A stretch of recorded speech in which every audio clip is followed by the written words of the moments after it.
I thank CAHO for providing me this opportunity to chair this session. And to quickly introduce myself, my name is Mukta Arora. I'm the founder and CEO of Glio Health, a remote patient management company.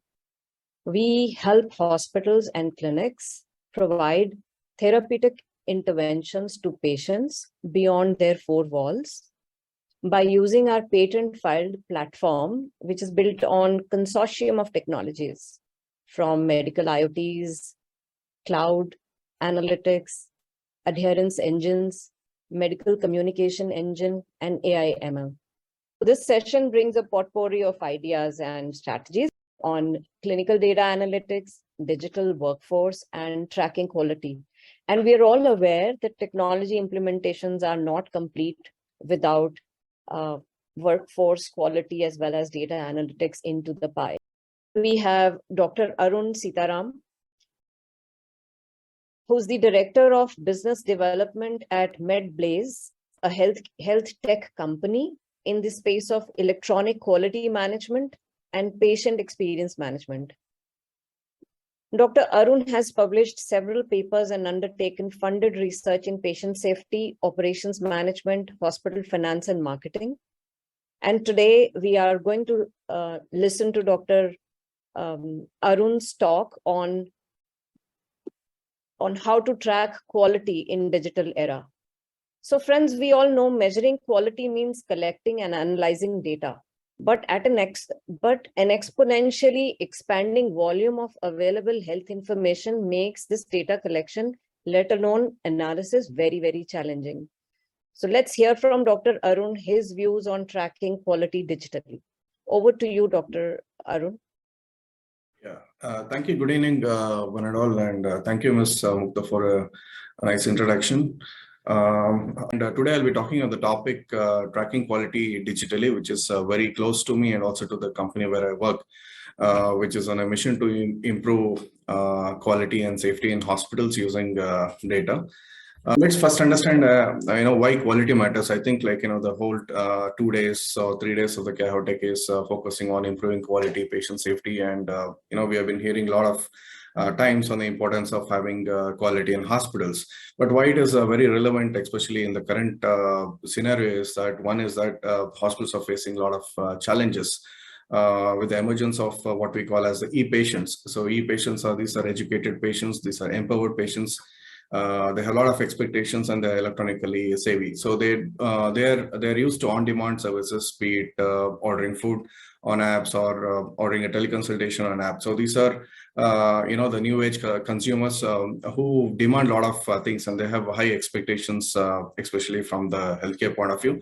And they're also very, very vocal about their experience. So they don't blink before they tweet or the Insta photo of a negative experience they have in a hospital. So, and apart from that, some of the hospitals' own internal issues that that makes having quality more important, especially we have heard about avoidable harms, the clinical variations in care that is happening, the increased length of stay, the hospital-acquired infections.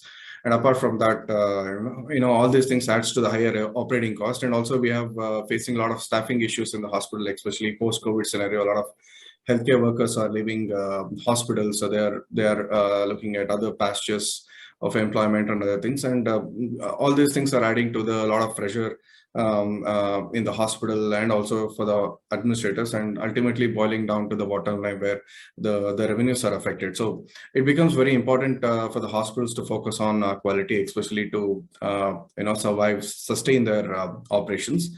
And the second thing is that what we have seen in the last 15 years since NIH has been in India, number of hospitals that have gone for accreditation has been very dismal. So if you look at the data that suggests that less than 10% of the hospitals in India have voluntarily gone for accreditation. That means that a good amount of both private sector and public sector hospitals have not gone gone for an accreditation. But the silver lining that we've seen, especially the report that the NIH published recently, is that there is a growing interest among the hospitals to adopt accreditation.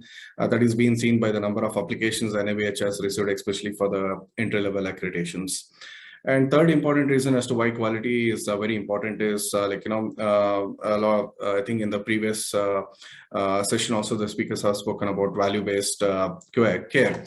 Essentially, if you look at what the government is trying to do, especially with the Ayushman Bharat Digital Health Mission and the National Health Authority in place, there is a lot of proactive measure from the government to move towards the value-based care, where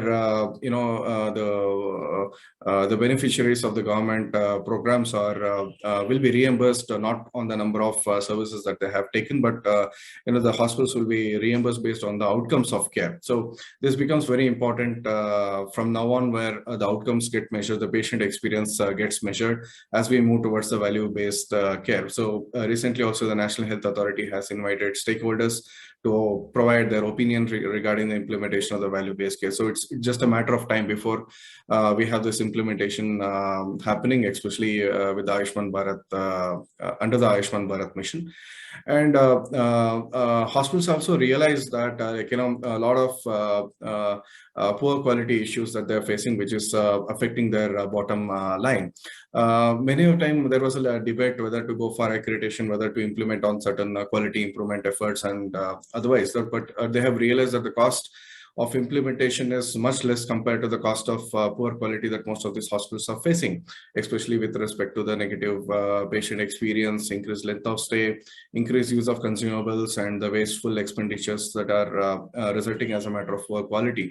So overall, if you look at the scenario, despite of all the challenges, despite of all the financial apprehensions that the hospitals have with respect to undertaking accreditation or not, so there's a common voice that is emerging that accreditation is important, quality is important, and hospitals are willing to invest on quality of care and to improve the patient safety.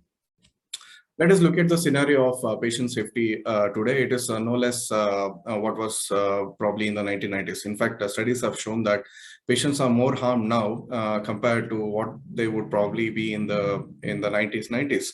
So despite of the research, despite of the technology, we still see patients being harmed, and that is one of the leading cause of death. And it's a preventable harm that we're talking about. So we can imagine the magnitude of the problem, and despite of decades of experience in technology with a lot of research findings, everything, we are not able to do much this one. Precisely why it is happening is because hospitals are not using technology. See, in the previous slide, it was previous speaker spoke about how hospitals have lagging close to over 20 years in terms of adopting technology to improve the quality of care and improve the quality of safety. So when we talk about digital, I'm not talking about having a standalone HIS, standalone EMR, or the remote monitoring system. So all these systems, whether it is HIS, LIS, or the digital, the new age digital tools like the Internet of Things and remote monitoring devices, have to be integrated seamlessly. So what we're talking about is the interoperable platforms, where all these platforms talk to each other. There's sharing of information, and ultimately, having systems which are built on AI, ML platforms, which throw up actionable insights to the care providers, so that they're able to have real-time access to data, real-time alerts, trigger elements that can possibly help these care providers to provide better and safer care. And that's what they say, like, there's lack of effective technology is one of the hindrance for implementing quality and safety initiatives in hospitals. So if you look at the reporting system, whether it is a incident reporting system or error reporting system, so much of it is voluntary, and much of it is paper-based or a very rudimentary electronic systems are used for reporting. So studies have shown that this is very ineffective. And second thing, what happens, all said and done, we talk about just culture, we talk about no blame culture, but still there is an essence of fear among the healthcare workers. Whenever they report, they fear repercussions. There's a study done as late as 2020s, where a study is done in US hospitals. They have said that 46% of the the healthcare workers fear reporting an incident for fear of repercussions, and close to about 35 to 40% of them don't report an incident another time. So this is a major issue when where underreporting is a major cause of or a major threat to patient safety. So what is a loophole, especially when you're looking at a manual system of collection? So what we call as it's a very archaeological method where you dig data, but at least in archaeology, when you dig an antique or you dig something very valuable, but especially in healthcare, it doesn't make any sense. Where nurses report data, they go about filling forms, and it comes to the table of a quality manager who does the PPT and then finally presents to the leadership in the committee. By the time close to about 30 to 45 days has elapsed between an incident and the reporting of an incident to the people who matter in the hospital. So this is one of the the biggest tragedy that is happening, where the healthcare workers don't have tools, simple tools for them to report on real-time basis to get a feedback on how their incident has been enacted upon. The quality managers, they don't have enough resources to analyze the data to make any meaningful information out of it. So we need to move towards we need to change our mindset from the data collection mindset to the quality improvement mindset. So this is where the importance of electronic quality management systems arrive. There are studies that shows that hospitals which have still not adopted electronic quality management system, they have some of these underreported safety incidents. So close to about 86% of the errors that should have possibly been reported are not reported. So this means that there's a vast amount of information not reaching the hospital authorities, by which they could have made some actionable information to prevent possible errors happening again. When you don't have data, you can't improve. So ultimately, you need data. You use data to see whether some of the best practices that you're trying to adopt have any meaning out of it. How are you tracking those improvement strategies? So unless you have data on real-time basis, there's no improvement at all. And ultimately, because of this lack of improvement and under-reporting of events, we are increasing the chance of harm among the patients admitted in the hospitals. And one of the other adverse effect that is we are seeing is that increasing documentation related to accreditation, and also by seeing these patients are intentionally harmed, there's a lot of workforce burnout that is happening. This is a very serious issue, and that we need to address it. And ultimately, as I said, all these things are finally resulting in increasing cost, and these are wasteful expenditures that the hospital would definitely not want to have on their books. As I talked about earlier, there's no one simple solution. As I said, e-quality management system by itself cannot do unless it is integrated with the rest of the IT software and hardware. Only when you have a good system that connects with each other, where quality management system draws data from the laboratory information system to throw alerts on the infections. When it is able to collect information from the radiology information system to throw alerts on the possible wrong side of the X-ray being taken or something of done. So unless we have systems which talk to each other, which can give out real-time alerts, triggers to the person concerned, so it's not going to work. So ultimately, we need to look at systems which can be integrated and which are interoperable. One of the important elements that we talk about in quality is, the incident reporting system or the audit reporting system, and why it is important for us to move these systems digitally. So incident reporting system, as I was talking about, close to about 86% of the events are not reported. Second thing is that many of the staff are not completely aware of the definitions of some of the incidents. So they clearly do not know what is a near miss incident, what is a sentinel event, something. So when you have systems in place, when you have digital tools, it becomes easier for nurses to report, or the care providers to report across devices. They can do it at any location on a real-time basis. And we have systems which will auto-trigger to the next level persons for them to get an idea of the incident. And we are able to collect all the information put together and make an actionable information out of it. We are able to do multiple root cause analysis.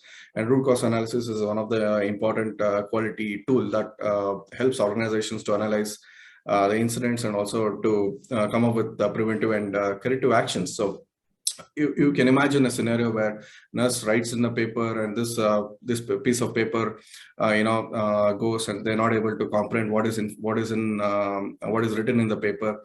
And as at every step, the work related to documentation increases, the work related to the data analysis increases. So half the time people are focused on documentation rather than and documentation data collection rather than making any quality improvement efforts. So that's where the importance of digital tools for reporting incidents, for audit. Again, when you look at audit, you can't go around with a simple checklist and go about doing your audits. So we need systems that sort of give some predictions, that give some sort of access to worldwide published checklist on a real-time basis for a nurse or a quality manager to do audits.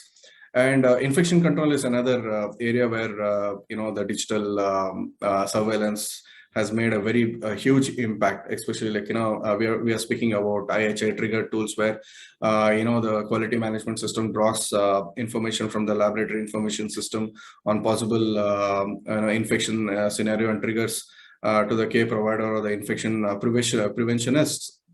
So we are able to have a safety net for the patients who are likely to end up in a hospital-acquired infections. We can see whether why this breach happened, whether the audit was followed, whether the bundle checklist was followed. All these things can be done on a real-time basis with on a tab. The infection preventionist can go around across the hospital, look at trigger alerts. So all these things are possible only when you put most of these things digitally. So that's how the importance of digitally tracking the quality metrics and the quality indicators becomes all the more important. And there are scenarios where having used digital tools in infection surveillance has reduced hospital-acquired infections by close to about 30%, and improved compliance to bundles and care bundles and other things have also been seen when all these processes are tracked and audited digitally. So, and I spoke about audits and also about the quality indicators. So as we have seen, every accreditation demands a lot of quality indicators. So it becomes important, especially when hospitals have multiple accreditation systems where they have to capture multiple quality indicators specific to the accreditation requirements. It becomes important to go for digital tools and also look at much of these projects can be done online, and tracking of these incidents becomes important. And last important scenario that happens, especially when having a digital tool, is when you can present the data in a very clear manner in the form of dashboards to the leadership that matters, especially when time and attention is currency of leadership. When you have to impress upon the leadership for quality initiatives, for budgets for quality, it becomes important when the data gets tracked digitally and you are able to present in the form of digital dashboards akin to an asset liability and the equity. So assets that some of the liabilities can be cost of poor quality, the assets can be the improvement strategies undertaken by the hospital, and the equity is the long-term bandwidth that the hospital has been able to leverage because of quality initiatives like improved brand image, improved net promoter scores, and all those things. So it becomes important for the data to be captured digitally. I think because of the paucity of time, I'll just conclude my talk. So it is important that the hospitals take some initiatives for digital adoption, because digital adoption makes life easier for quality managers and the quality team. It is very simple, scalable, and seamless. It breaks silos across the systems, and it is a safe and smart way to do about it. And okay, with this I conclude. Thanks, CAHO, thanks the organizing team, and all the panelists for giving me a chance and opportunity. Thank you very much. Thank you, Dr. Arun. So basically, going digital is no option anymore. This is what we've learned. And let's leverage this huge opportunity and together create a healthcare new version, which is patient-centric, cost-effective, safer, and efficient by going digital. Thank you so much. And thank you once again.